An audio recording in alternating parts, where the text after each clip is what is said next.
Yeah. All right. What's going on, people? We are Tottenham TV here, back for another review stream as we beat Fulham 2-1 yesterday at the Tottenham Hotspur Stadium in an impressive victory. Really impressive victory. I thought it was our best performance of the season. Totally dominant for pretty much 80 minutes up until Fulham scored, and then it was a bit of a nervy last 10 minutes, you got to say that. But I think there was top performances all over the pitch. We really started to play our football, building up from the back. I think the defence gave us a really good foundation yesterday with Romero, Dyer and Longley really passing out from the back. And, it wasn't even Romero's strongest game, but just having him there to dink the ball over the midfield, that ball-playing ability to drive us forward, it just makes such a difference. And it feels like the shackles are off a little bit when Romero's playing and Sanchez isn't playing, because when Sanchez is playing, that whole right side are trying to cover for him, and when Romero's there, it's like the shackles are off and we can actually move forward, play our football. And I thought that was a massive difference for us yesterday. That back three really laid that foundations yesterday. Yeah, it just gives us that confidence, doesn't it, when we're trying to play football. And I kind of feel like there's no, unlike when on Wednesday night where there was a clear pressing trigger from the opposition. When Sanchez gets the ball, now is your time to trigger for the press, because you know that his passing is nowhere near as strong as the others, and he doesn't have the composure to play out from the back like the other defenders. But with Romero, Dyer and Longley in the back three, our passing was actually really strong, and we were able to get the play through Fulham a lot easier. And I think it's just the confidence it gives the whole team, just having him there, knowing that even if he's not 100%, that if you make a movement or if you're making space for yourself, he's very likely to find you. Whereas with Sanchez, it's kind of like you've got to be cautious all the time, and you've got to be aware that there's a chance he's going to lose the ball and all that kind of stuff. And you have to kind of have that at the back of your mind when we're in possession, and I think that makes you second guess yourself a lot of the time. Whereas the confidence it gave us with that back three was fantastic, and yeah, Romero really fitted in, but Longley as well. I think it wasn't just his confident passes and movement, it's the proper incisiveness of those passes and how it set up attacks. It happened a few times. I remember in the first half, a few times that I think chances were made because Longley's passing created space for the attackers, and it was really, really impressive. And I don't think it's a surprise either that Bentancur and Højbjerg had a much better game with those back three as well, because the passes they were receiving were a lot better than they were on Wednesday night, in better areas, better quality passes as well. And it meant that there was more space for them to play in the central areas when they did receive the ball, as opposed to Wednesday night. Yeah, absolutely right. And it wasn't just the back three which really laid the foundations.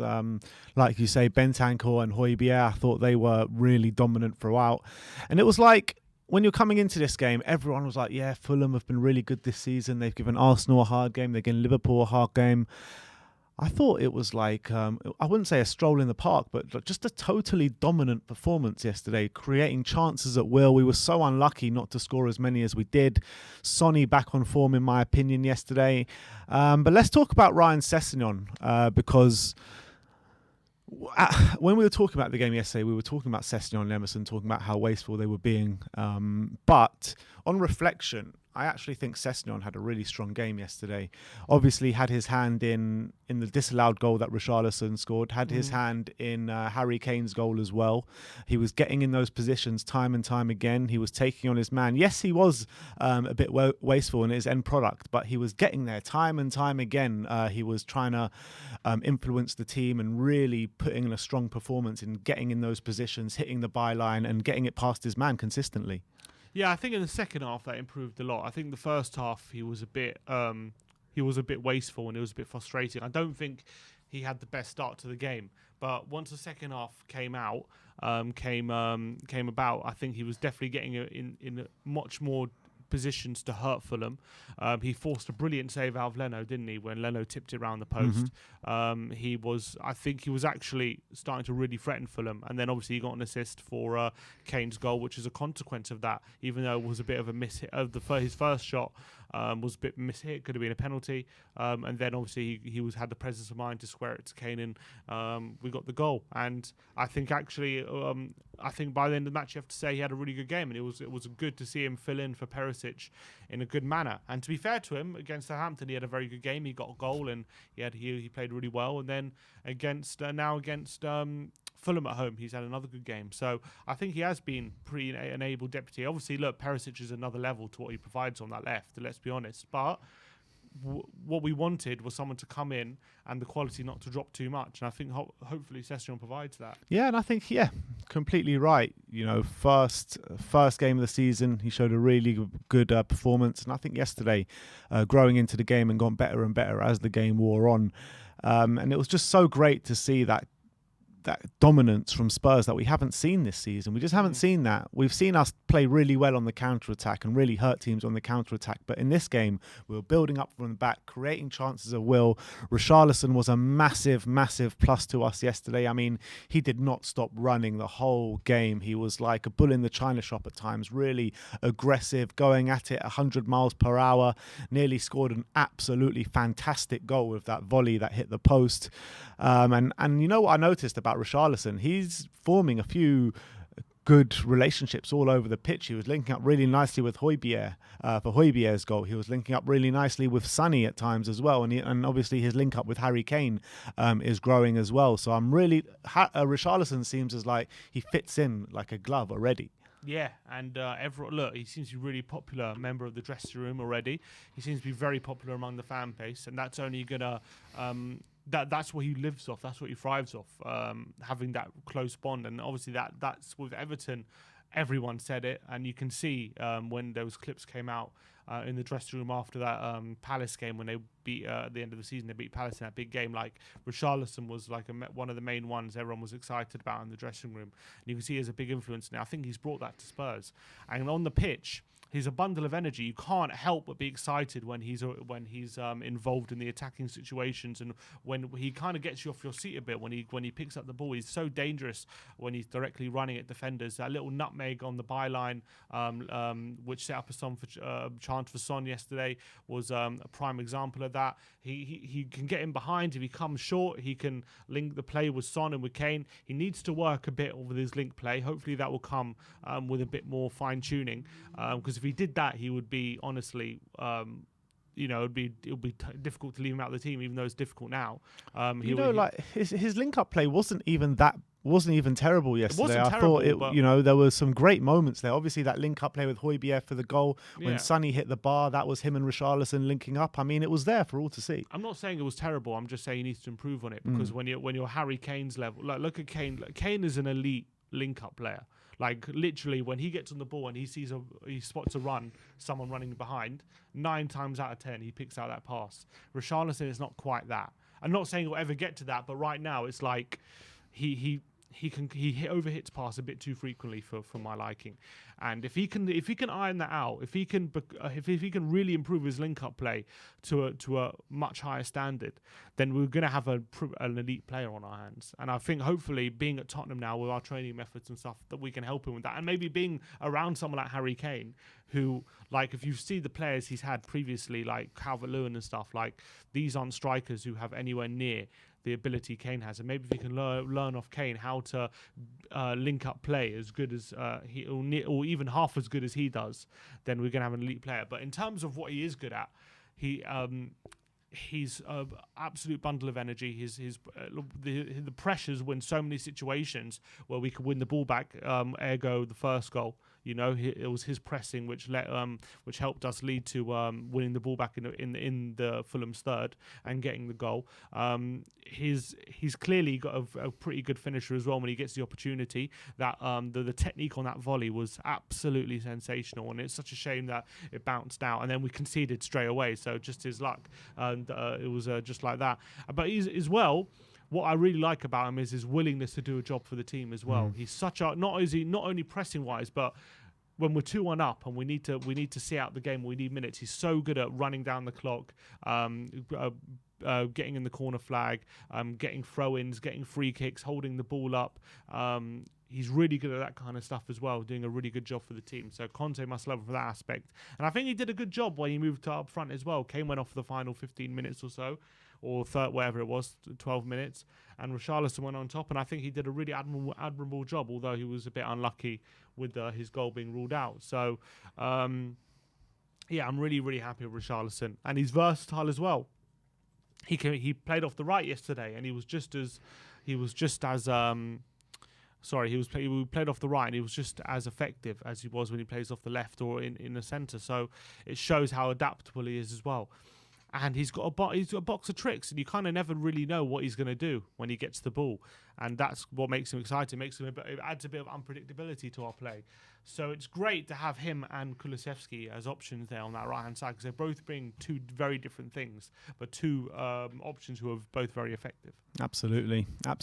And Sonny, much better yesterday. I mean, we'll go deeper into the player ratings and stuff like that, but I thought Sonny yesterday.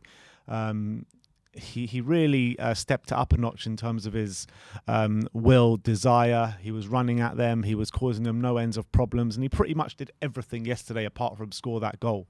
Hit the bar, had one that was offside, that crept in at the back post. That was more of a cross. But I thought it was a really good display from Sonny yesterday. Yeah, and I think he'll be annoyed with himself that he didn't get on the score sheet, because he could have. His set pieces were actually really dangerous, especially when he was taking it short as well.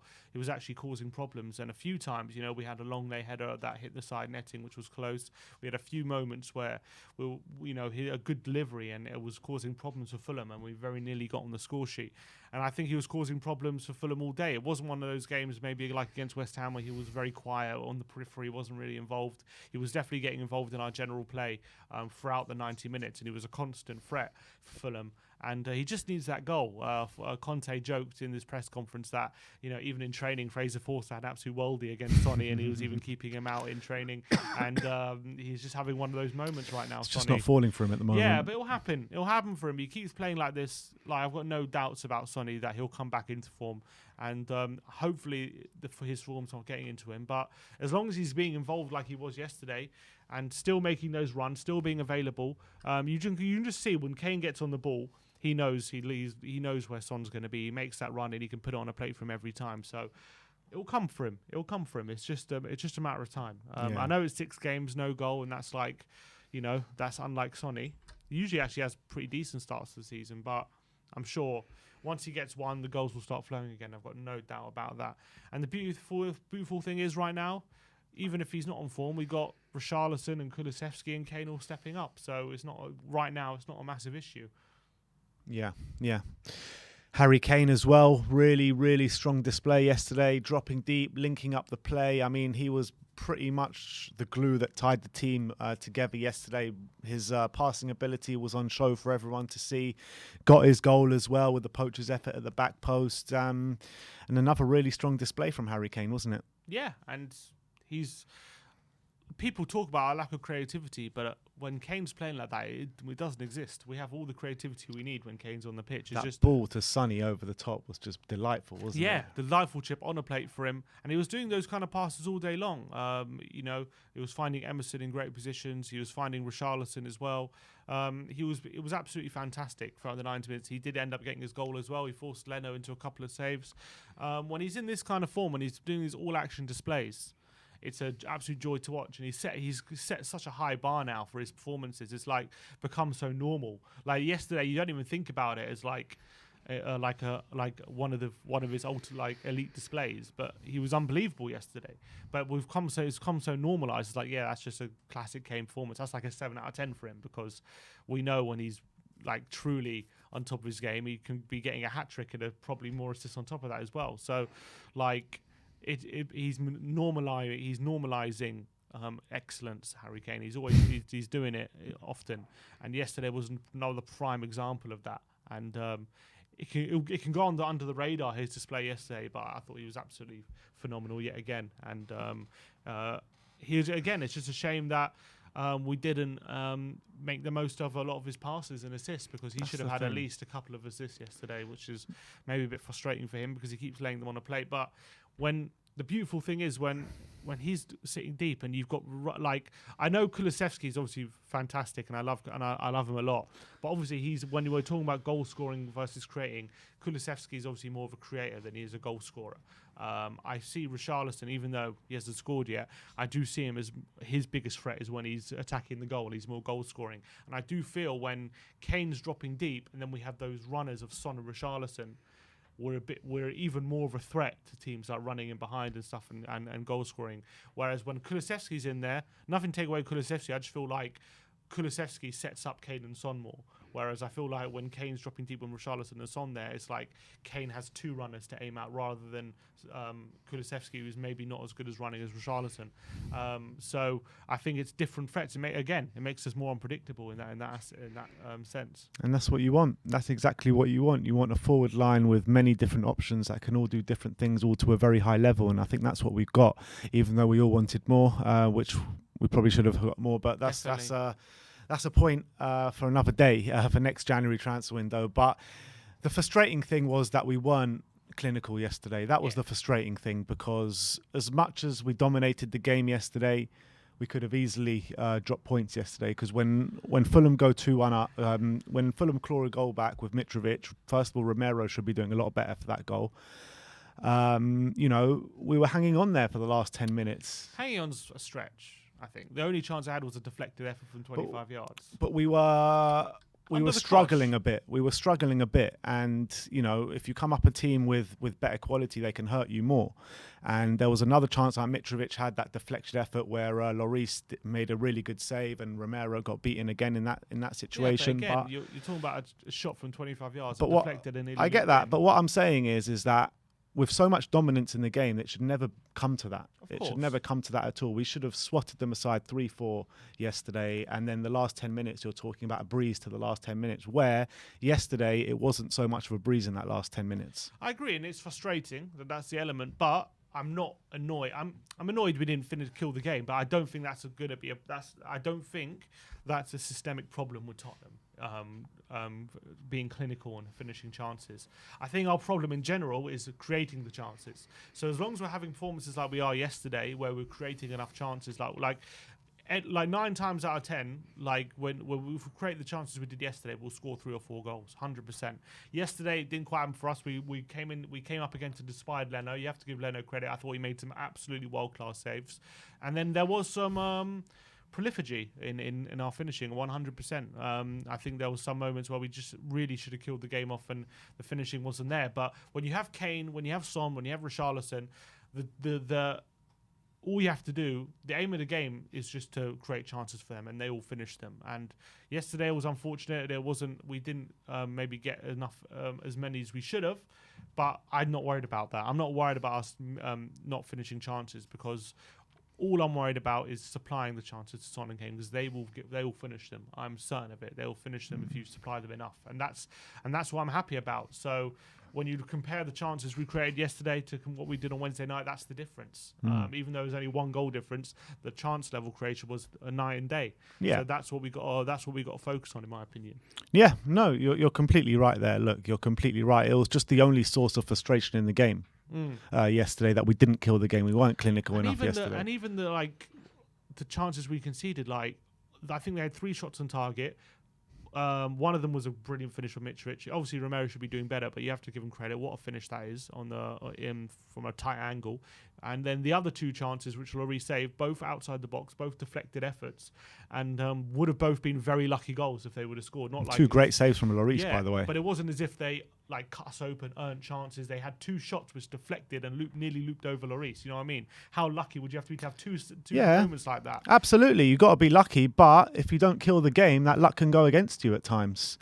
And that's the honest truth about it. And we ran that risk a bit yesterday by not being as clinical as we could have been. But I don't think it's indicative of the team's quality or anything like that. It's not indicative of the team's quality, but it was just the situation we found ourselves in yesterday. Yeah, and if that happens, you have to just say that's just unlucky. I won't even say we deserve to drop points or we had it coming or anything. You have to say that is just, if you have 2 moments like that where a deflection goes against you, that is just a massive slice of luck. And I think we restricted Fulham really well. They had barely any chances. They had those moments, but those moments you have to say would have been lucky if they would have gone in. They didn't have any chances really from inside the box apart from the goal. And obviously we created a bucket load. So for me, great performance. And I think Fulham. I think even the manager. You very rarely see managers accept that we deserve to lose. And Marcus Hill's like, you have to be honest. Tottenham deserve the 3 points, and that's that. Yeah. All right. But let's move on. Let's talk about some of the stats and the key positions on the pitch and stuff like that. Sim, take it away. Yeah, so let's bring on the phone. It's just going to be looking at the average position of the team.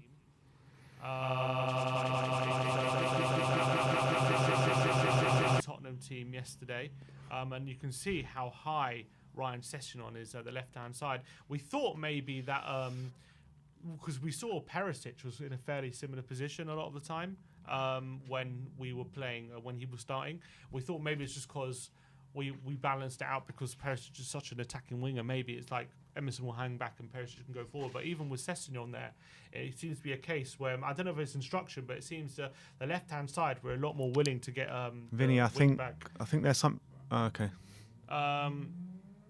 What's it called? I think with the left back, it seems to be an instruction from Conte to get them forward a lot higher than the right, which is something that has been indicative of our season, hasn't it? Mm-hmm. Which is interesting. So Sessegnon was a lot higher. It was even higher than Richarlison for most of the game. As you can see here, Richarlison a bit deeper. Son is becoming a bit of a theme. Son's our most our player furthest forward. I think it's because he's got his pace running in behind. That's what threatens teams. And I think that's when he starts getting a bit... when he's not in that position, that's when he starts getting a bit nullified, I think, when he's not our furthest player forward. So I think that's something that Conte's been working on. Obviously, you see Kane dropping a bit deeper. Longlay's position is a bit interesting because when it was Davis in the team, he was actually a bit wider than Longley there. Longley is a bit more tucked in, but he's not as close to Dyer as Romero is on that side. It's a bit weird. On the right side, they seem to be a lot more clumped together than they are on the left. On the left, it seems to be a bit more spread out, and I wonder why that is with the team. And as always, in the centre, Bentancur and Højbjerg always so close to each other, which is very, very interesting. Very little space between the midfielders. So it's very interesting. But yeah, those are the average positions throughout the team, which I think is fairly interesting to look at throughout the game and see what positions each players are taking up. Because I think a lot of the time we mention where players are in the pitch and where we think they're pushing high and stuff, and it's interesting to get a visualization of that on screen and stuff. Yeah. Which is good. Yeah, and it's actually interesting how deep Richarlison actually was on the pitch yesterday. And now come to think about it, he was doing a lot of good work in those areas of the pitch, winning the ball back in key areas and pressing forward and really spreading the play, making those nice little 1-2s where he can run off and peel off defenders. And that's kind of, if Kulusevski was on the pitch, where would he be on this kind of map? He'll be a bit further forward, wouldn't he? Yeah, I think so. Usually a bit further wider as well. A bit further forward, a bit wider, which is what we've seen from Kulusevski, which is fairly interesting. But it's something to keep an eye on when Richarlison plays. And interesting to see if Richarlison does take up Son's position if and when he does. It'll be interesting to see where Richarlison takes up. Is he going to be a lot deeper like he is now, or is he going to be that one trying to run beyond the last man like Son does, because that gives us that extra threat. And I guess that's why maybe as well we have such balance with Kulusevski there as well, because when him being the creator and Son running in behind, it just gives us, and then you've got Kane there, maybe it allows Kane to push a bit further forward, but it gives great balance there. But I would have thought maybe Richarlison would be running beyond Kane, but he's still...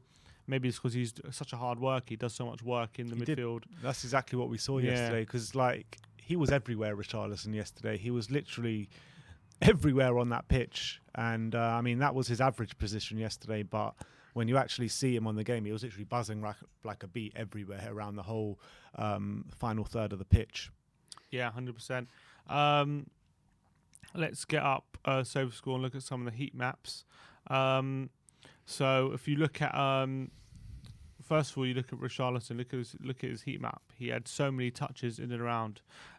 He was pretty much everywhere, Richarlison, which was really good to see. He was literally having touches all over the pitch, and he was being very, very difficult to deal with, Richarlison. And it's interesting to see how many touches he has here, even on that left-hand side, when he's playing on the right, which is he had an ability to come over as well. and that's like in a defensive position. He's doing so much good work defensively as well. He's such a hard worker for the team. And it's something that the Everton fans mentioned, how hard he works. And also with Richarlison, there was like this narrative from Spurs fans when we signed him, or just before we signed him, when we were linked to him, saying this guy's got a bad attitude, and maybe he won't work for the team as much as other players would, and when he gets the hump and all that kind of stuff. But what I'm seeing from Richarlison is brilliant attitude, great application on the pitch, and a really hard worker, and exactly the kind of head that the team needs right now. Yeah, I never had a doubt about his attitude. I always thought he was going to be like, in that sense, we're going to fall in love with him. I never understood why people thought he had an attitude problem. I thought that was always a bit weird to me. So I think we're seeing that now, how he's humbled himself in a sense where, although he's got that shithousery about him, I think the way he applies himself, like he's not too big of a player to put in the hard work, and I think we're definitely seeing that, and I think we saw that with Everton as well. If we're looking at Clement Lenglet's average position, it's quite on the left hand side of the back three, which is what we expect. But Davis is, I don't know if I can go back right now, but if you go back to his game on Wednesday, he's a lot more wider and a lot higher up compared to Lenglet. So maybe that's the position he needs to be. He doesn't get into the forward positions maybe as much as Davis does, but his incisive passing was definitely a massive help. Harry Kane, you can see, even though he was creating quite a lot more, he actually did have quite a few touches in the penalty area, which is vital because you don't want him to lose that presence in the penalty area, Harry Kane. As much as he's got a brilliant playmaking, you want him to always have that goal threat, because without that goal threat, I know we still got Son and Richarlison, but he's still an elite finisher, and you always want him in and around the penalty area when possible to make sure you can maximise those opportunities when he gets there.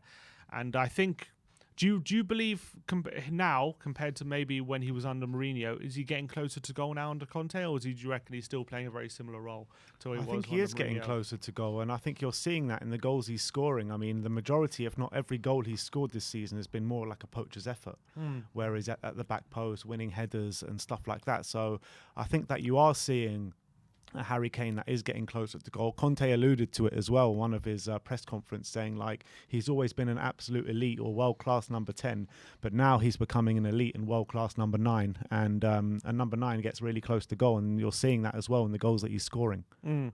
Yeah, and but he's still got that playmaking ability, doesn't he? Harry Kane, which is unbelievable. If you look at Fulham's best player, Leno, he made 8 saves yesterday, 6 inside the box, and that's how impressive he was yesterday, Bernd Leno.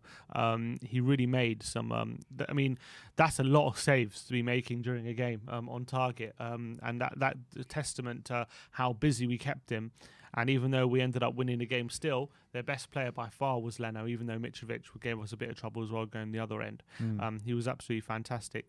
But yeah, I think in general, really strong performance. If you look at the what you call this is the I don't know what it's called. It's called like a progress bar or threat bar or something like that. This thing that SofaScore have made, and when the lines are high, that's when you're most threatening, and when your lines are low, obviously that means you're providing very little threat. And you can see throughout the whole 90 minutes, Tottenham are the ones providing a lot of threat throughout the 90. Fulham had spurts, as you can see, mostly late in the game on the right-hand side there. Yeah, see, and that's what I was talking about, the last 10 minutes. We came under pressure in those last 10 minutes, and with only 1 goal in it, it could have been a very dangerous situation. Yeah, but it should never have been that, should it? And that's reality. It says here as well, near the beginning, they were a bit more threatening, but obviously, if you look how high the threat bars are, for us compared to Fulham. Like even when Fulham's are high, they're not that high compared to Tottenham, which it was pretty much a dominant display throughout 90 minutes, and that was the most important thing. And for over the overall stats as well, 23 shots for Spurs, 10 on target, 7 off target, 10 corners compared to 3.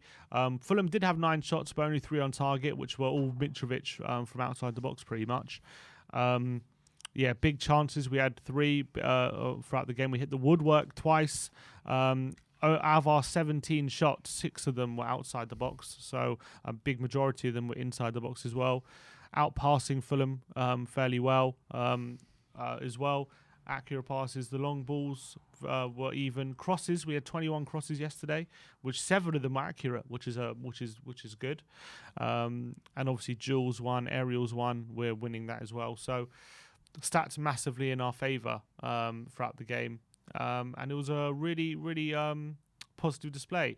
As you can see, the play areas, majority of the game, even though there's probably us playing possession, which is why you see a lot of possession in our third. But you can see the concentrated areas definitely in the middle of the park. But we were massively on top throughout the game, and it was really, really encouraging compared to some of the other displays we've had this season. All right. Well, that is our match review from the 2-1 win against Fulham yesterday. Do we have Twitter reacts today? Yeah. Well, so let's go and have a look and see how Twitter did react to the game yesterday. Let's get this up.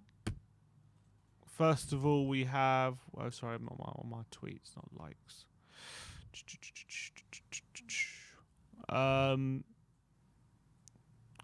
So, first of all, we had Ali Gold saying that Richarlison seems a decent player. Good day for Ryan Sessegnon as well. Conte really does like him, and you can see he's got all the tools to flourish under him. Will complement Perisic perfectly across the season. Big saves from Lloris as well. Also, Bentancur was very, very good, and a composed debut from Longley. From what I could tell from watching from afar rather than in the stadium, the scoreline didn't really reflect how dominant Spurs were for long periods. So yeah, that's absolutely right from Ali Gold. And when he says to Ryan Sessegnon, it's going to be interesting when we come up. Well, I was thinking about this when we have like a City or a Liverpool or something like that, who he selects at wing back, because I do believe defensively Sessegnon might be better, but obviously Perisic is a different level going forward. So in those bigger games, is he going to want that defensive solidity of having someone like Sessegnon who can maybe make sure he's tracking those dangerous attackers and denying them space? Or is he going to want someone like Perisic, who he knows when we do have that space to attack, we're much more likely to score with someone like Perisic there? It's going to be an interesting battle, and I guess we'll find our answer on Saturday. We will. I got a feeling he might actually go with Sess to start off with, keep it solid for the first hour, and then bring on a Perisic for the last half an hour and really try and go for the win and go get the points. Because I think Perisic becomes so valuable in those games, like when against low blocks, when we're dominating possession and we need that extra attacking ability, and he brings that. But when we're coming up to big sides, it's going to be interesting to see what he does. Yeah, I got a feeling it's going to be Perisic midweek and then Sessegnon on the weekend. Yeah, I've got a feeling with that as well. The next string says, despite the scoreline, a pretty strong performance, Sessegnon a real driving force. Højbjerg continues his excellent form, but Romero, Longley making the biggest difference with their ball-playing abilities. Turns out Sessegnon's performance was incredibly divisive. Because they praised Sessegnon. When it comes to when he says Romero and Longley making a big difference, when you're comparing them to Sanchez and Davis, night and day, man. It makes such a big difference, doesn't it? When you have those players who are confident on the ball and able to play out the back in the way they are, and having Longley there now as well, hopefully takes it up a notch. Because I think Davis is decent, like maybe average to a slightly above average in that regard, but Longley seems to be really good at that, and that's what I'm even in that first game we're seeing that already, aren't we? Yeah, and we saw it in the first minute of the first game. You know, not even just his ball playing ability, but his ability to drive forward as well, which we saw yesterday. And like I said at the beginning of this stream, I thought the back three gave us that foundation yesterday to really go and build up from the back, play our football, passing moves, pass and run. You saw Romero darting up there. You saw Longley darting up there. And the ball-playing ability from Romero, from Dyer as well, who I thought had a really strong game yesterday, and Longley. I mean, it's night and day. It's completely night and day to what we have when Sanchez is there. Because when Sanchez is there, everything just looks disjointed in terms of trying to pass it out from the back. Yeah, we just see he's rushing it, and all of a sudden it gives the opposition encouragement, doesn't it? And what I was saying about Longley and Davis yesterday, like the performance Longley put in yesterday. First of all, I don't even think he was at his very best Longley. I think he had a very good game, but I think there's even more to come from him. But what I was saying is Longley's performance yesterday, like when Davis is playing really well and at his best, that's like that kind of performance when he's at his best. And obviously he's not always at his best, Davis. And that seemed to me like an average Longley performance. We don't know though, do we? Because we've only seen one game from Longley, so we're going to need some time to see what he's about properly. But I think that's definitely a good first start for him yesterday. So we don't know if it's just an average Longley performance or what have you. Well, judging from what I was seeing as well in pre-season in his passing, I mean, he seems to be able to play those passes with quite fair regularity, which is what we need, and that seems to be really encouraging. And his passing at the back is something that hopefully, when we're playing low block teams, maybe the chance creation won't be as much of an issue as it has been in other games when he's playing, hopefully. And maybe when we get Perisic in there as well, that's going to be something we can build on. Then you look at the XG map, like we had 3 XG. Look at those big chances, those big squares we had yesterday inside the box. A series of really good chances we had compared to Fulham, like very little chances created. Even the chances they did have inside the box, the squares are very small, like they weren't very good quality chances. Conte would have been very frustrated that we didn't get more than 2 goals yesterday. Yeah, you need to be killers, like he always says. You need to finish the game, you need to kill the game, and you need to be clinical. But he won't be worried. He won't be worried because we're creating those chances, and we've got quality Kane, Son and Richarlison and Kulusevski up top who know we can find the net at any given moment. But in this one-off game, he would have been frustrated, but happy that we got the win. Yeah, and I think the level of performance he'll be delighted with. If you look at Optaja, they say Tottenham have 14 points from their first 6 Premier League games this season, which is their joint highest total at this stage of a campaign in the competition, alongside Pochettino's side in 16-17 when we went on to finish second in the league. So that's our best start in the Premier League since then. 4 wins and 2 draws. And we went on to get 86 points this season. Any chance we get close to 86 points this season? Well, I was actually saying in the build-up to this season, I think we're going to have a repeat of that points tally coming into this season around the 85 to 86 mark. I think is achievable for us this year, and I still think it is. I don't see a reason why not. The only reason why not, come to think about it, is the squad depth, and if we get any injuries and stuff like that, or if we get any long-term injuries to players like influential players like Harry Kane or an Eric Dyer or Romero, or players like that. But I think that if we can keep everyone fit, we can get a really high tally this year. But having said that, back then you didn't have teams getting over 90 points consistently every year. Well, Conte's Chelsea got 93 that season. Yeah, Conte's Chelsea did, but we're not Conte's Chelsea. Yeah, but we're saying, is 86 points, is that going to be enough? Enough for what? A challenge. A title challenge? No, I don't think so. How many points behind the winners would that be, you reckon? 86.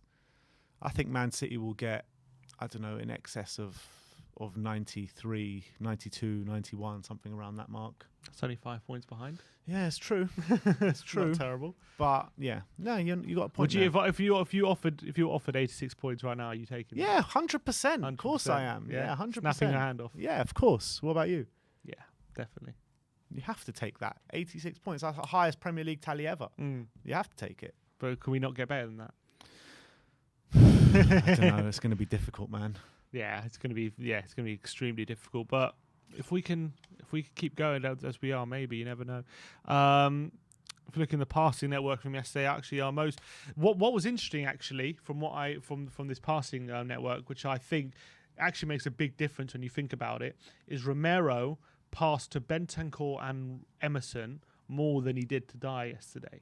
And that makes a big difference because you think about Sanchez, and he always just plays it safe to Dyer every time because he's either too scared to it's either play safe to Dyer or out of play or to another player. And the fact that opposition player. And what a difference it makes having a centre back like that who's who has Dyer who's always going to be an option to his left, but he wants to be progressive, and his first thought was always forward and trying to get the team in a position where they're opening up the space and taking advantage. And it might seem like an innocuous thing that he passed to Emerson and Bentancur more than he did to Dyer, but I think that's quite significant in my opinion. I agree, and how many times do we, not us, but people in the fan base have a go at midfielders and defenders for only passing sideways and playing the safe pass every time. The great thing about Cuti Romero, he's always looking to get forward. He's always looking, to get on the front foot and play progressive passes. And that's the difference. Well, not the only difference, but that's a key difference between him and Davinson Sanchez. Davinson Sanchez, when he's on the ball, just doesn't influence the game at all. All it does is he passes it safe or loses the ball pretty much. Yeah, and they know as well that when Sanchez has the ball, they can maneuver themselves to make it that he has to play a good pass to find the opponent.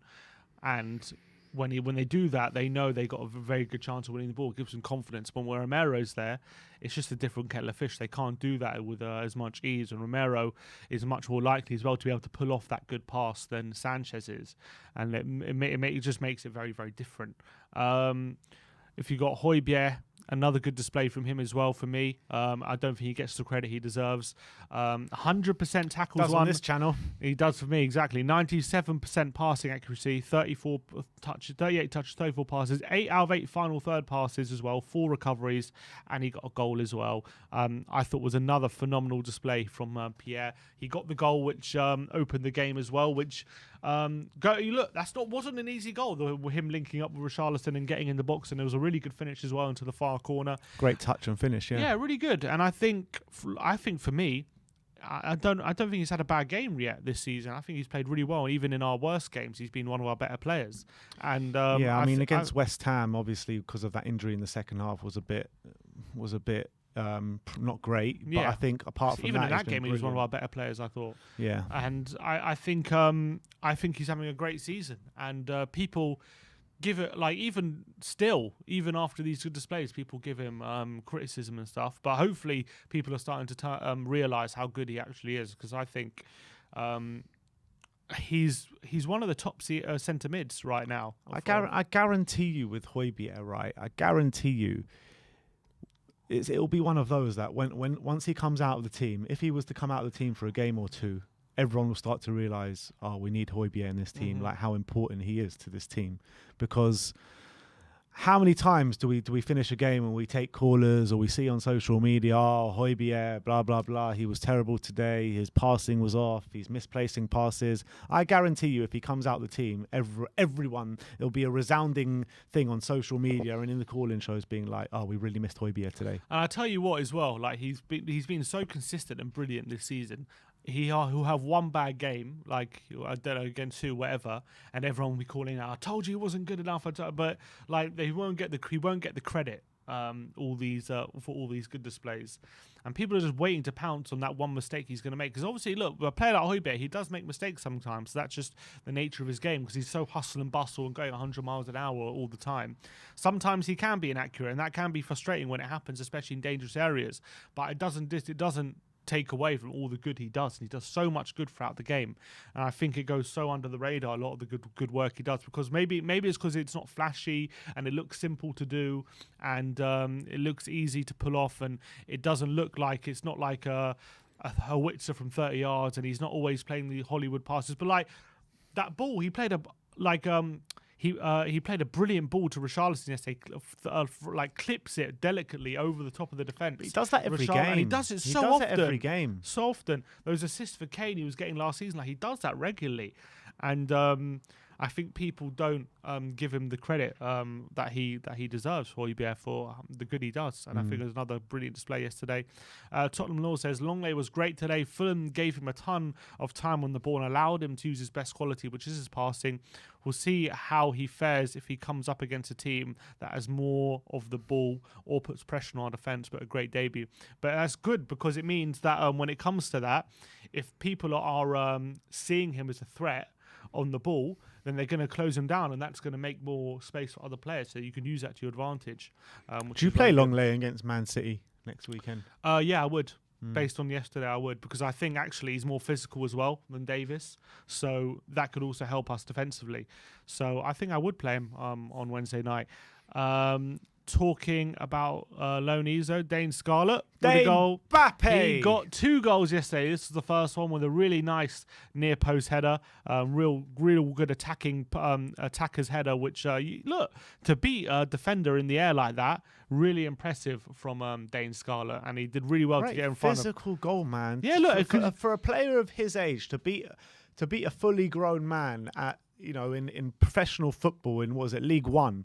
It's no mean feat, no easy feat there. You can see with the goal, he's actually challenging with the defender. Yeah, I know. That's what I'm saying. It's not like a free header. Like really, he does really well to get in front of him and actually get the finish off as well. And this one, everyone is saying this finish is Harry Kane-esque.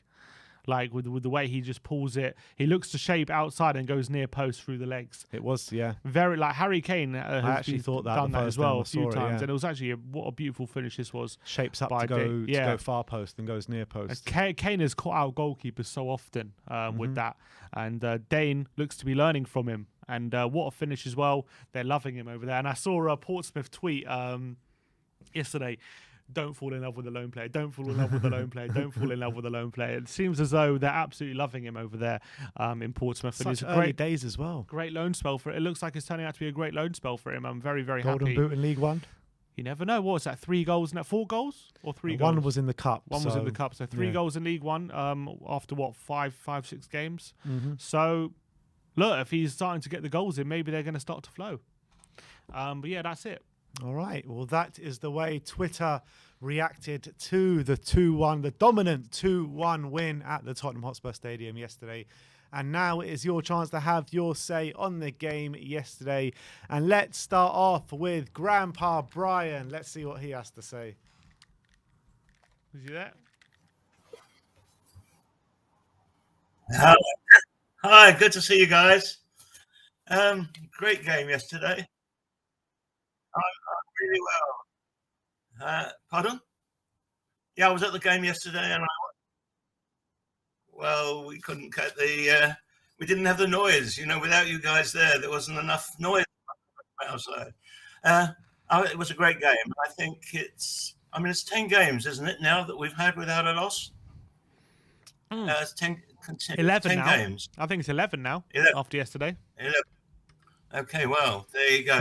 But I thought the first half of the match yesterday was the best I've seen Spurs play. Wow. The first half was absolutely outstanding and almost faultless. It was really, really good. In the second half, for me, the man of the match was Charleston. I thought he was just brilliant. His small little touches all the time. And what was really interesting is that he had a good partnership with Kane. When Kane came off, he really took control, and he really was a good replacement. And he then worked very well with Son in the same way as Kane does. So I think we've got that centre there covered, particularly when Kuleski is on as well. And I think he is also another good player. And also what we did was we just where we were failing, certainly at West Ham, we were just not controlling the centre. We were controlling the centre really, really well. And I agree with what you were saying about Longleat. I thought that, we haven't seen enough of him, but I just felt safe in his hands. It was solid. He made some good passes and he was solid. And I can't come off without mentioning Emerson Royal, because lots and lots of people around me were grumbling and complaining. And when I watched the replay, I really watched him carefully, and he really did play well, both in defence and in attack. When he gets that ball on the byline, on the goal line, attacking goal line, he always gets in the way to cross it. And I think he had a good game, and I was really pleased. I was pleased also to see Sessegnon playing so well, because I've not seen him play as well as he played, particularly in the second half. He was really, really good. And that team's building up. I'm really not as upset about that we didn't take anybody else on at that we will. I'm sure we will in January, and we'll be working on that now. But I think we've got a good team in the making, and as we bring the new people in, he's so clever in the way he's bringing people in and making sure that they're working with the team. I'm impressed, and I'm quite excited, and I still go for a win to win the league. Grandpa, when you talk about Win the league. oh Bloody wow, hell, Grandpa, wow. big We're words going there. for a tough- Big words. when we talk about Antonio Conte, Grandpa, he said before the game, you know, he still believes after our transfer window that there's a big gap between us and the big teams, and he says that anyone who thinks that we've caught them up is I'd be lying if I said I think that we've caught up the big teams so far, and Tottenham need another 3 transfer windows to start closing that gap. Do you think maybe is he when he says that, is he being honest? Is he just taking the pressure off the players? Is he playing mind games? What do you think about those comments after you see a performance like yesterday? Well, I think when you look at people like Haaland, you think, oh, well, there must be somebody that's better than Kane. Yeah, I know what you mean. No, I think that he actually said 3 when his first conference. He was saying 3. Then we've had 1. I think so. It's only 2 really that is looking to increase, and I think, you know, as he's moving along, he's looking all the time. He's looking for weaknesses. And making sure that we've got 2 people at least for every position. And I think that's what he wants. And I don't think we've got that yet totally right. I think we've got the first person right in most of the places, but we still need a second person and in some cases a third person. But nevertheless, I think he's built a great team, and I think we haven't seen the best of them yet. We haven't seen Spence, for instance. Other than for a very short period on one game. And I mean, I think he's going to be one of the fastest people that we have. Charleston is fast, isn't he, as well? I mean, that's what I liked about him. He was really, really fast, faster than Kane, I think. And even probably faster than Son, who is pretty fast. So, no, I'm excited. I think that Conte's doing a good job, and I think he's being very careful. He's not rushing to bring the new people on until he knows they're going to be working in the system that he's created. So I think it's exciting, and we can't grumble at not, you know, starting the season like we have done. I think we were all disappointed at West Ham because it felt like a loss rather than a draw. Yeah. And I think that had a lot to do with us. The people there, you know, they were driving their team. I think we were pretty quiet to what we usually are. But nevertheless, I'm really excited. I really think that we'll win at City, and that will. If Massive we do, game now. We're both on the same points. Yeah, that's right. And I think we'll win. I think we'll win. I think that it was interesting watching them yesterday. I mean, they had a hard time, didn't they? Oh, yeah. But how do we stop Haaland? We'll just ask Conte. Yes, stop them. The way people last year and the early part of this season were actually cutting Kane out because they knew that how good he was, and he was hardly getting a pass through, if you remember. And I think that's what you watch Conte, you'll see how he'll stop him. And they stopped him yesterday. He got one chance, didn't he? That was all. Yeah, that's all he needs. Did he get a goal? He got a goal, yeah. He got a goal. Yeah, he got a goal. Yeah, but because he was in the right position, not because he played any good football. But we were playing such fantastic football. It was just so exciting to watch. And was that the best you've seen us play this season, Grandpa? Yeah, and not only see is the right word, because I could see the numbers on everybody's backside with my having my cataract taken away. Exactly. It was brilliant. And so, look, Champions League on Wednesday night. We're going to have a good start to the competition, you reckon? Yeah, I'd be interested to know what team he's going to play. It's a challenge. Yeah, because Richarlison's playing so well. If he's going to keep his place, who do you take out, and It's difficult one, isn't it? He's got problems now. Yeah, and you want Richarlison and Kane definitely for next Saturday. But I think that what he might do is play them for half a game. so that and not worry too much, particularly if we get to a position at half time that we're winning.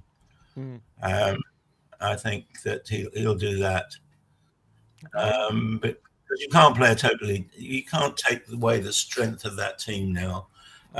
It's working together so well. It's really exciting, really exciting. Yeah, All right. definitely. So good, and let's be positive. And one of the important things in our job as Spurs supporters is to support every single player. Don't start moaning when they make a single mistake. Keep behind them, because the power of the crowd is enormous. It's absolutely fantastic. And people I know dislike. I know around me yesterday, we're all moaning about Emerson. But let's be positive, because the more positive and the more they see positive messages about them, then the better they're all going to play. And I think that's our job. That's our job. I think you're completely right, Grandpa. I think word for word, that is definitely wise words of wisdom. And I think the Spurs fan base should definitely take note. But Grandpa, thank you so much for coming on today. And we'll see you next time. Nice one, Grandpa. Yeah, brilliant. Bye. Nice one. Great call as always. And people in the comments saying Grandpa's spitting the facts there on definitely true on We Are Tottenham TV today. But let's move on to our next guest, and he goes by the name of George. George, how you doing, mate? I'm well. How are you guys? Yeah, good. I mean, bit of fresh air yesterday with a really positive display. I mean, it was a bit frustrating that we didn't kill the game, and it got a bit dangerous in the last 10 minutes. How did you assess the game yesterday? Yeah, I thought the same. I mean, we had so many opportunities. We played so well that really, I mean, it should have been 4-5. Even the goal that we conceded, I was a bit disappointed in Romero. Yeah, he should have been far tighter on forget the name of their player now. I don't know.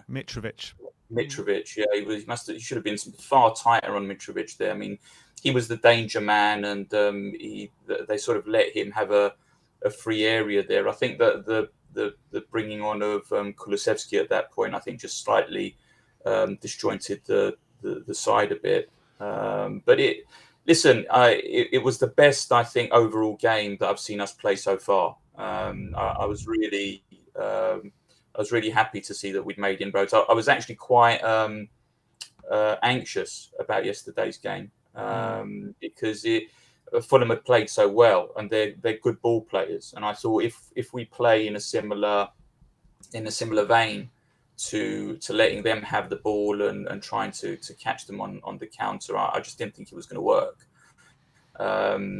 But nervy last 10 minutes, but I'm happy for the win. I'm going to go with Grandpa here, and I may be sort of flying in the face of. We're going to win the league.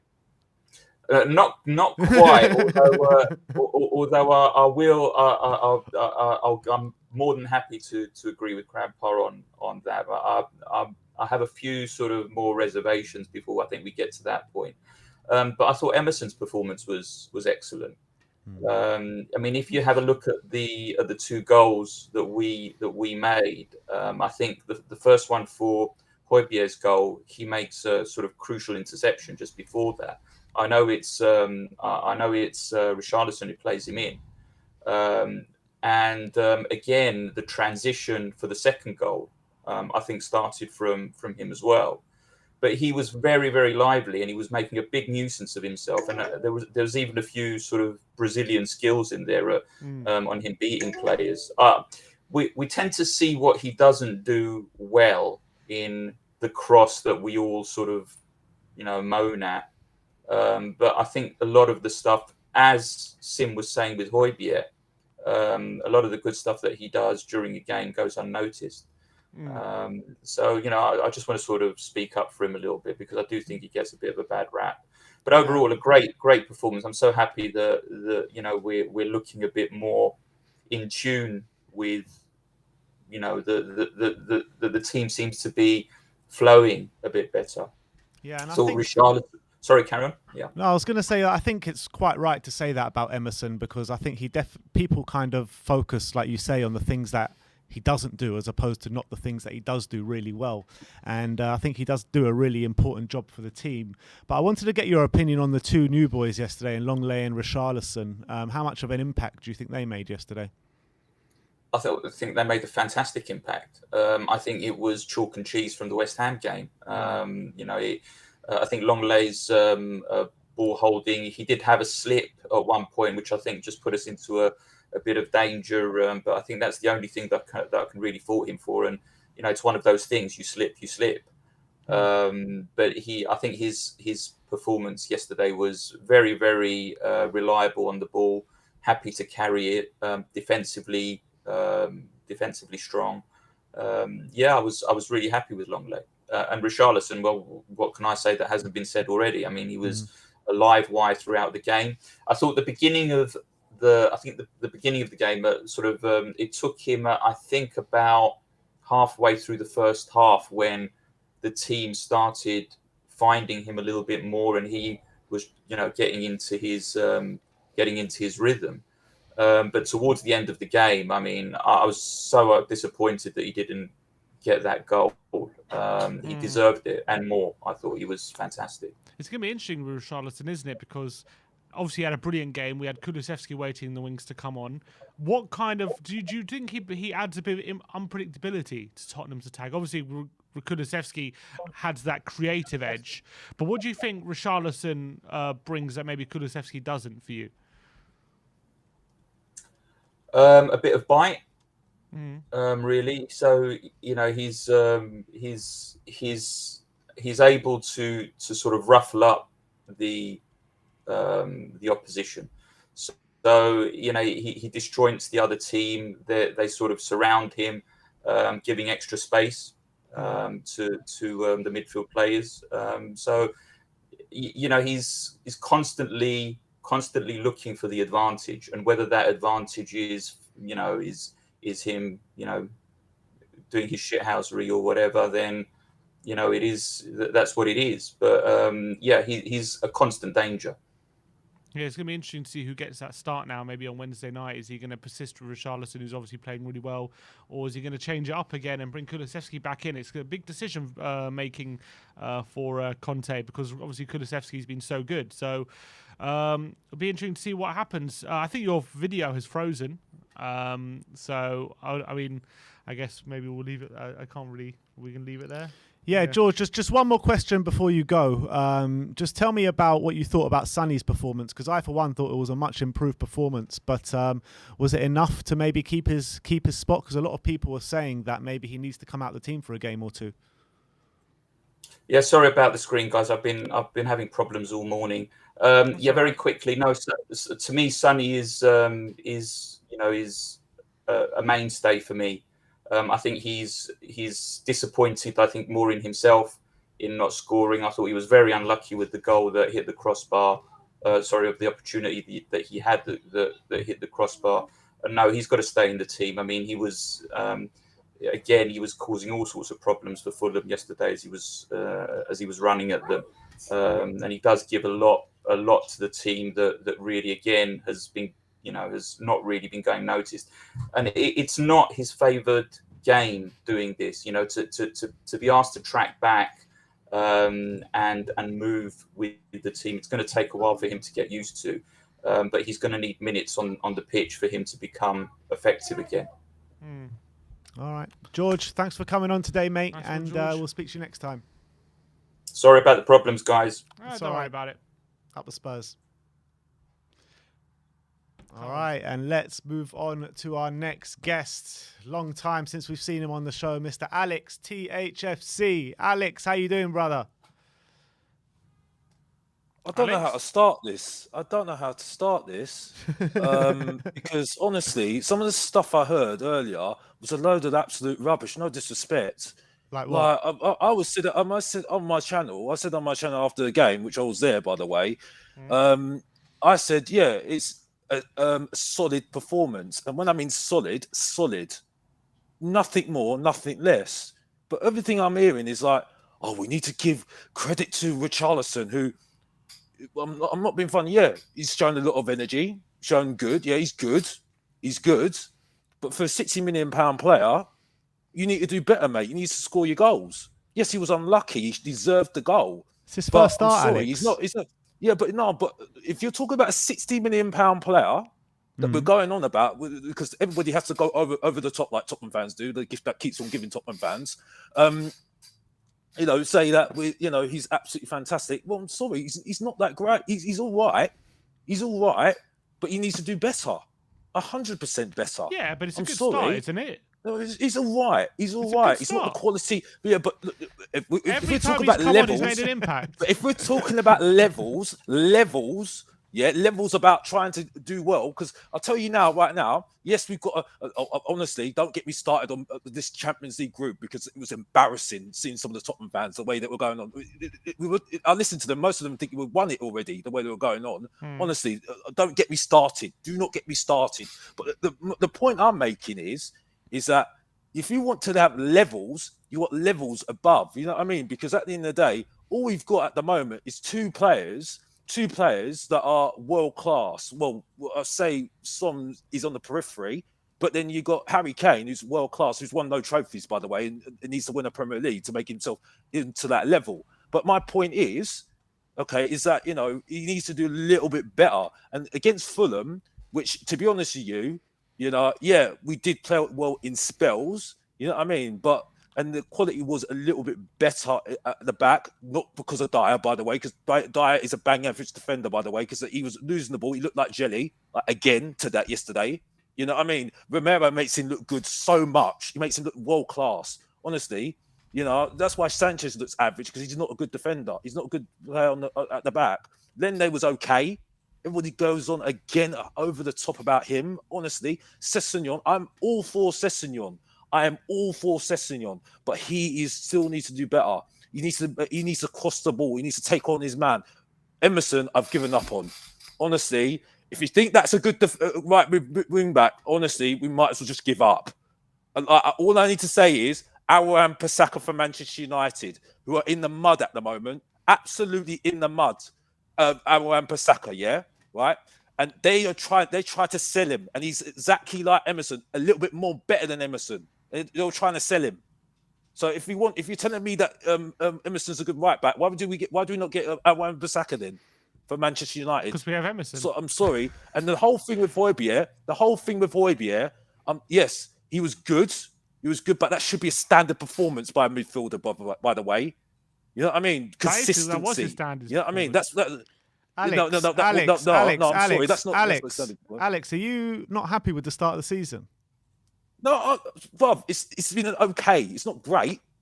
But you know what I'm going to be like, Rob. I'm not going to be like, I'm going to tell the truth because truth hurts. Coming from a Tottenham fan, truth hurts to Tottenham fans. Like I said, you know what I mean? What's the truth? Tell me. What's the actual truth? Is that we're still average. We are average team at the moment. We are average team, and it will show in the Champions League because I think some people think we're in the Conference League. People think we're still in the Conference League the way that we're going on. Where does an average team finish? Where do you think we're going to finish this year? Well, we'll be lucky to get into fourth. Because the only reason why we're lucky into fourth, because you've got Manchester United, Liverpool, or elite teams. Chelsea, I'm still waiting on. Yeah? You got Arsenal, who bang average. I'm sorry, I don't care because you've got Arteta's manager. We can all agree on that. I'm not going to one. say anymore because I can go other channels and just say it. I'm sorry, I'm being honest, Bob, because they've got two rejects in the Why are United an elite team? No, I didn't say Manchester United. I said Manchester City. Manchester City and Liverpool are elite teams. I thought you said, okay. Yeah, Man United, we have to wait and see. Yeah, and then you forgot Newcastle, which are making noises, and West Ham, who made a mockery out of us because people thought we were going to banter them for some reason. You know what I mean?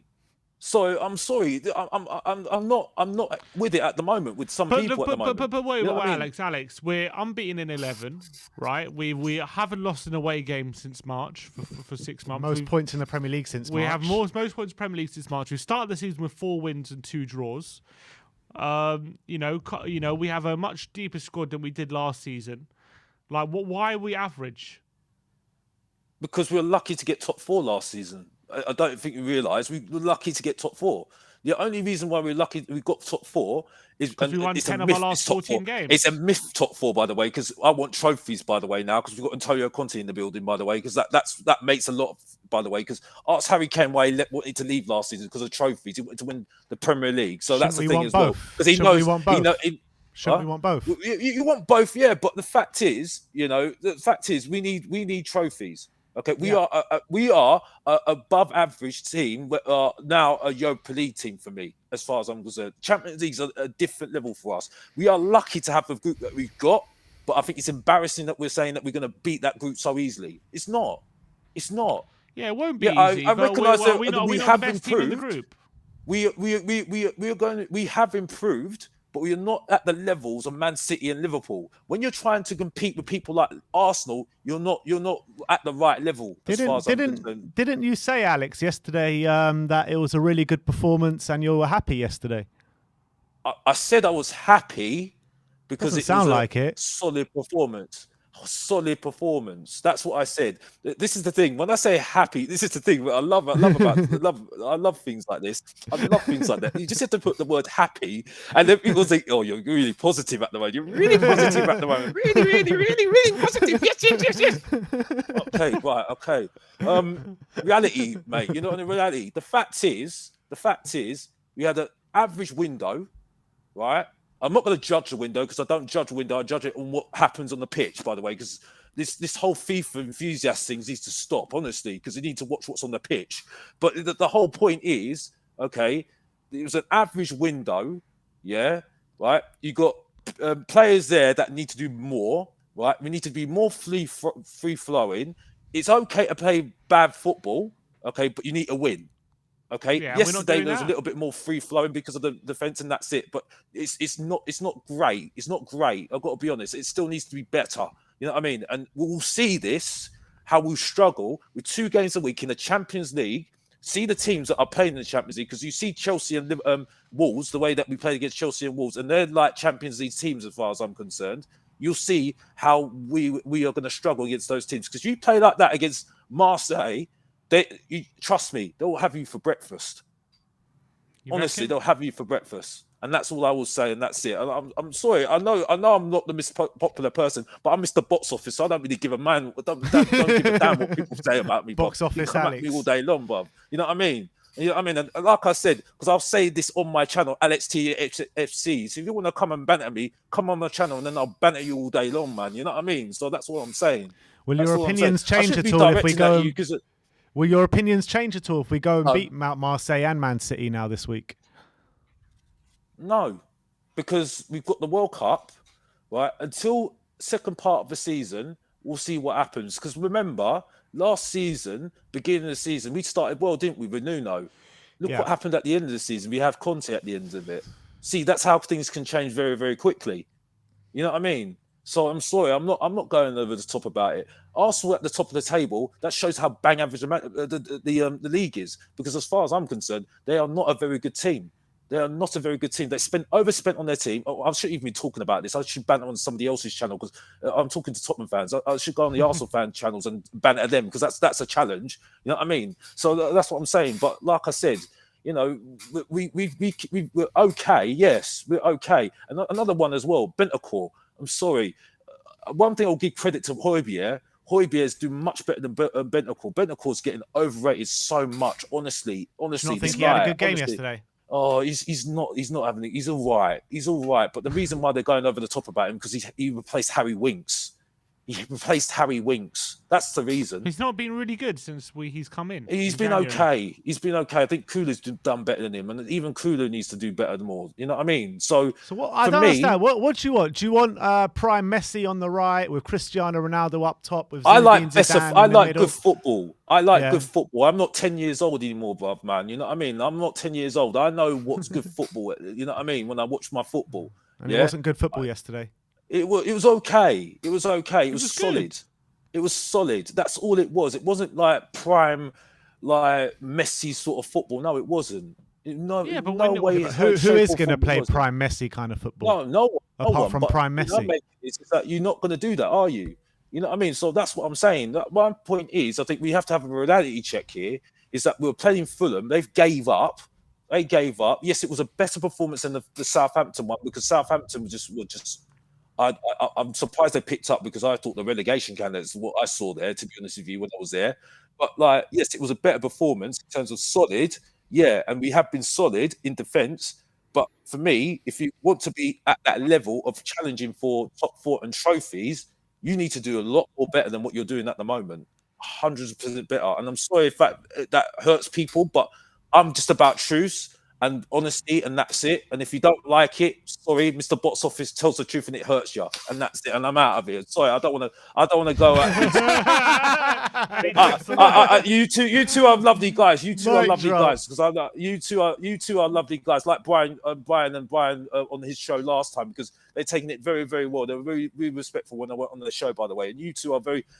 One thing I will say is I love you two guys because you two guys are so lovely when I meet you, man. So you know that's all I will say. I don't like having to go at people like you guys. You know what I mean? Because you've done really well. So big up to you guys anyway. But I'm off. I don't want to say too much. I don't want to have a go at you guys too much. You know what I mean? So that's what I'll say anyway. You don't have Big up, Alex. Big up, Alex. Well, I guess we'll see you. Take care. See you around the stadium very soon. I'm sure. I'll be in the Champions League game. I'll be at the Champions League game, by the way. See you Wednesday night. We wiped the floor with See you Marseille. Wednesday night. Yeah. Take care. Yeah. See you later. Bye. Bye. That was the great Alex THFC.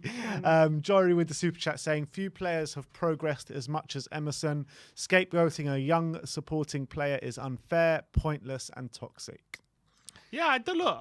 Obviously, there are elements to Emerson's game where I would like to see him improve. That's clear. He's clearly not the perfect wing back, and I do wish he had better final ball delivery and all these kind of things. But it doesn't take away the fact that he's ever since he came into the team last season, I think it was against Liverpool, he's been really good. He's been pretty solid. I don't think he's had there were games where he was playing really badly and, you know, he couldn't string 2 passes together, but he's moved on from that. He's now putting some solid performances, and if he can he's now got kind of like a baseline of performance now kind of thing, and if he can just get a few more things to his game, which look, at 22, 23, there's no reason why he can't, then he can be a pretty good wing back. Right now he's like a decent wing back, I would say. I wouldn't say he's like amazing, or I wouldn't say he's horrible. He's like decent, he's okay. He's obviously upgradable, but maybe he can develop into the wing back we want. It's just maybe a bit more patience. But I've got a feeling, I was saying this in the summer during the transfer window and also in the build up to the transfer window, that I feel like Emerson is a really good wing back for when we play the big teams that will come really attack us, because I think he's really good defensively. I think where he comes an outlet as well. Yeah, and I think when he comes unstuck a little bit is when we play the lesser so-called teams. I think maybe a Spence or a Doherty might be more suited to those kind of games. Yeah, I think you might be right that because his biggest weakness gets exploited and gets exposed in those elements. Against the bigger teams, it doesn't, because he does so much defending and he's good at defending, and it plays into him. So I think you probably have a point. Yeah. All right, let's move on. How many have we got left? 2. All right, who's up next? Mr. KPV. Hello. Kyle, why have you only got your forehead in the picture? Oh, my phone was overheating, so I had to restart my phone again. Oh, dearie me. Yeah, my phone's overheating. Yeah. What do you want to talk about today, Kyle? Well, let's get straight to the point here. I disagree with what Mr. Box Office said, because it's pissing me off every time I come on. I'm getting sick of it. Enough is enough. Shut the hell up. Everyone's entitled to an opinion, Kyle, aren't they? Well, I don't like it. Simple as that. Enough. Why not? What don't you like? We are not average, so we are not. Like, the only team that is Liverpool, because they're not doing great, so I don't know why he said that. We are not. We've actually had a brilliant start. We're still invincible, so may the streak continue. And we have not lost a single game yet this season since March. So we've got the most points since March. So so don't like it. And first off, what he said about Lenglet is completely unacceptable. No K game. He had a brilliant game. Romero, brilliant. The team had a brilliant game. So I don't know what he's saying about us. We are not average, fam. The last time we were average was under Juan de Ramos. We were shit in 2008, 2009. So, yeah. So So that was the last time we were. But since then, we've been brilliant. So, but I do not like being called average. We are not. It's the filth that are average because Damn right. damn right. So anyway, but I'm looking forward to Wednesday and then bring on Man City because they drop points and this is Tottenham TV. But I'm going to say this: I don't like West Ham, but they were robbed, and so were Villa. They are is what we were ruining the game. I must say. Yeah, it's They were frustrating. Are we going to beat Marseille on Wednesday night? You know the answer to that, of course you are, because they've got some few former Arsenal players. We're going to smash them, and then we're going to beat Man City on Saturday because Son loves a goal against them. I think he's got 5 or 6. But Yeah. yeah, so yeah, I'm excited for Wednesday. Then next week I'm going to Tottenham Leicester. Woohoo! Oh, Come amazing. on. Come Have on. to Yeah, see you there. Yeah, you going? Yeah. I think so, yeah. And then 12th of October, I've got some good news for you. What's that? Ah, I'm so going to it's Tottenham good news, Carl, Frankfurt. today, not bad news, Carl. Now, I've got some good news for the 12th of October. I'm going to Tottenham Frankfurt, so I'll hopefully see you guys there for a third time. Yeah, let's hope so, mate. Let's hope so. All right, mate. Enjoy the game on Wednesday and Saturday, and I'll hopefully see you then. So, later, I'm off to listen to Let the Dogs Out. Big up, big up. We'll see you All next right, time. later, boys. See you, boys. Super chat here from George saying, love it, Alex. Keep it up. And there's another one here from Alexandra Castro saying, I support Spurs from Portugal, and I'm wondering if you know anyone that isn't going to Lisbon. I would love to go to the away end. I sent an email to you. Unfortunately, not Alex, and by law, we're not allowed to give out tickets. So, unfortunately, it is what it is. But let's get on our last caller of the day, and that is Ivan. He goes by Ivan. It's Ivan Perisic. How you doing, mate? Doing well, guys. How are you? Yeah, good. Unbeaten this season, 4 wins, 2 draws. Really good performance against Fulham on the weekend. How are you feeling about the season so far? Definitely feeling okay. I feel like we've played well in some games, played below average in some games. Hopefully the midweek Champions League game isn't a repeat of the midweek game that we had against West Ham, and we actually get up for that game.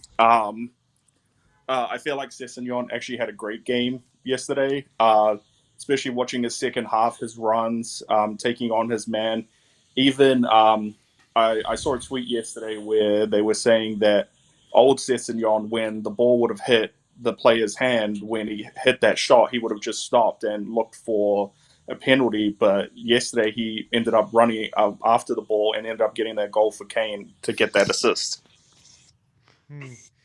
Yeah, I mean, it was a really positive display yesterday. In terms of the new signings, Ivan, do you see them becoming regular starters now? Based on what you saw, is it too early to say? Well, how do you think they fared? Definitely Longley and Richie. You know, I feel like it's hard to displace Kulu.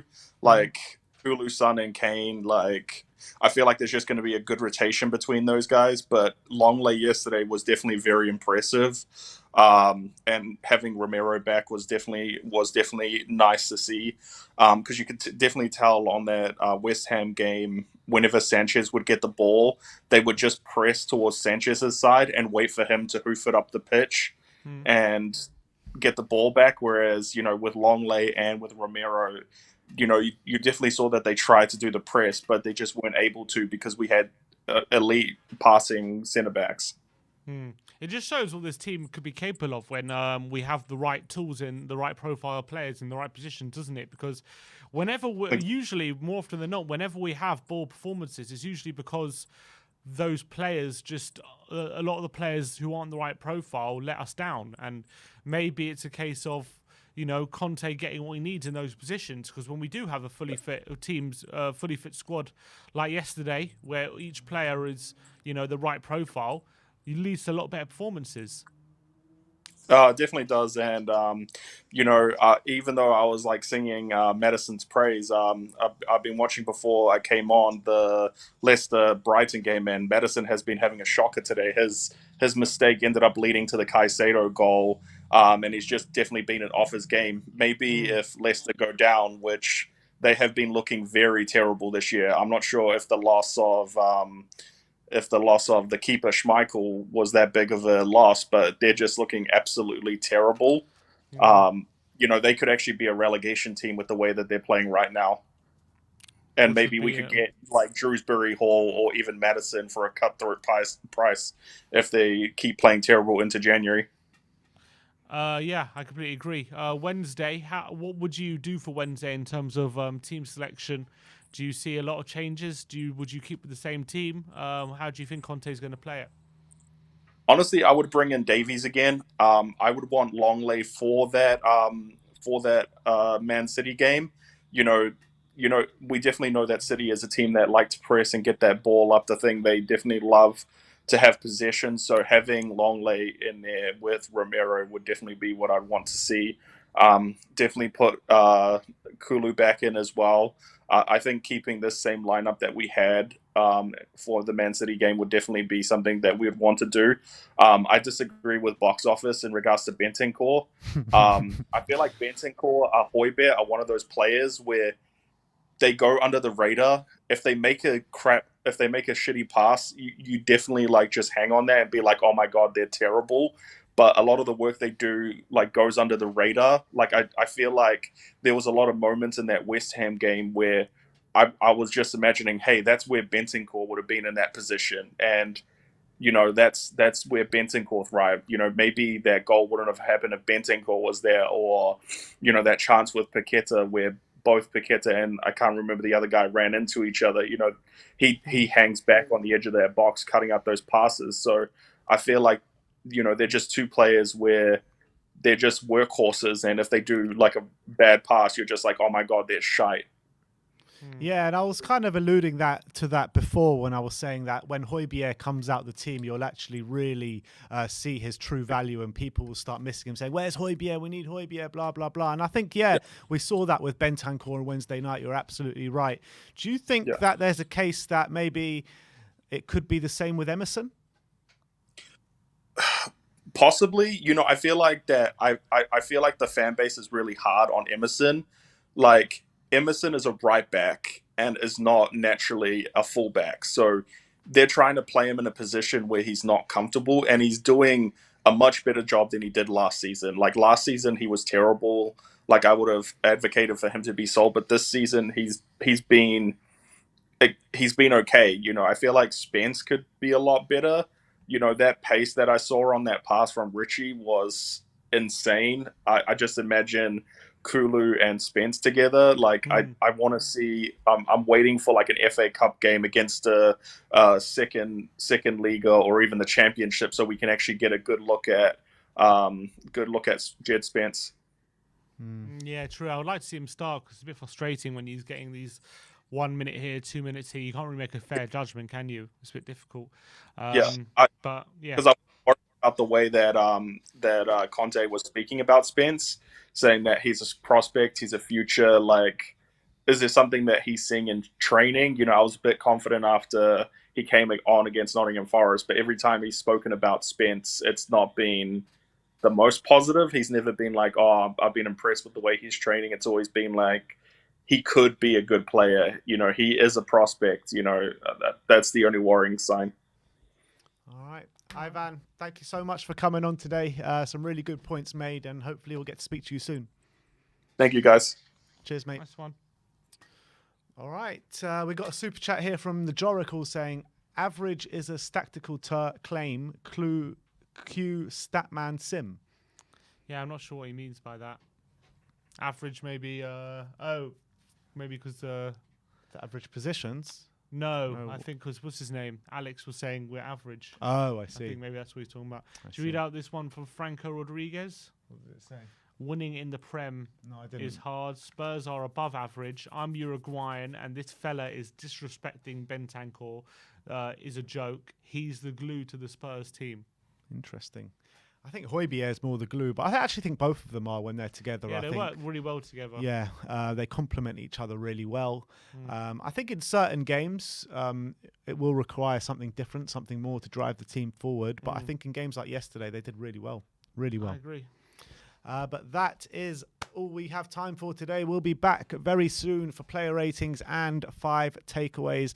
So stay tuned. More content coming your way. Like, subscribe, and comment. And as always, come on, you Spurs.